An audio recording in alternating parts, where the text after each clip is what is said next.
Hello friends, ఇవాళ నేను మెంతంకూర పప్పు ఎట్లా చేయాలో చూస్తున్నా. ఆల్రెడీ నేను పప్పు ఉడకబెట్టి పెట్టిన మెంతంకూర, ఒక 4 పచ్చిమిరపకాయలు, ఒక కప్పటి మెంతంకూర వేసిన దీనికి 4 పచ్చిమిరపకాయలు, కరివేపాకు, కొత్తిమీర అన్నీ వేసేసుకున్నా. ఇంకేం ఇంగ్రీడియంట్స్ యాడ్ చేయలేదు. ఇప్పుడు పప్పు మెత్త ఉడికింది, దీన్ని రుబ్బుకుందాం. ఓకే, పప్పు మెత్తగా అయింది, ఇట్లా అయింది. ఇప్పుడు ఏం చేద్దాం, ఇంకా పసుపు. ఆల్రెడీ నేను 4 పచ్చిమిరపకాయలు వేసాను కాబట్టి ఎర్రకారం కొంచెం వేసుకోవాలి. ఉప్పు తగినంత, ఇంత చింతపులుసు ఆల్రెడీ నేను రెడీ చేసి పెట్టుకున్నా. సో ఇవన్నీ వేసి మంచిగా కలుపుకోవాలి.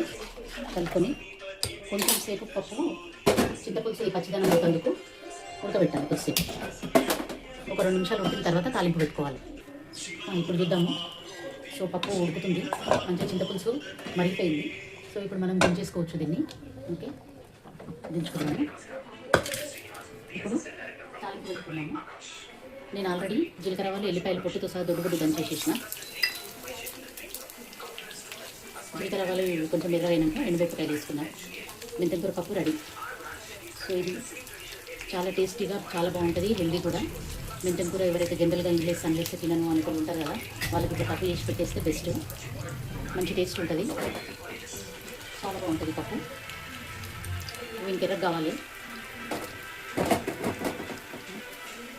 ఎరిపోయి తిని తాలింపు పెడితే మంచి ఫ్లేవర్ వస్తుంది.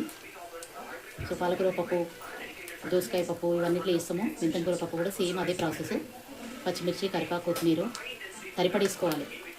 ఒక గ్లాస్ చిన్న గ్లాస్ పప్పుకు 1 కప్పు మెంతంకూర, ఒక ఎల్లిగడ్డ అంత చింతపండు నానబెట్టుకొని పులుసు తీసుకొని పోసుకోవాలి. అలా పులుసు మసిలిన తర్వాత ఉప్పు కారం రుచి చూసుకొని తాలింపు పెట్టేసేయాలి. అంతే, వెరీ సింపుల్. మెంతంకూర పప్పు రెడీ. ఆహా, సూపర్ స్మెల్ వస్తుంది. సో మెంతంకూర పప్పు రెడీ. ఈ పప్పు ట్రై చేయండి. మీకు కనుక నచ్చుతుంది ఎట్లానైనా. తప్పకుండా షేర్, సబ్స్క్రైబ్, లైక్ చేయండి. Thank you.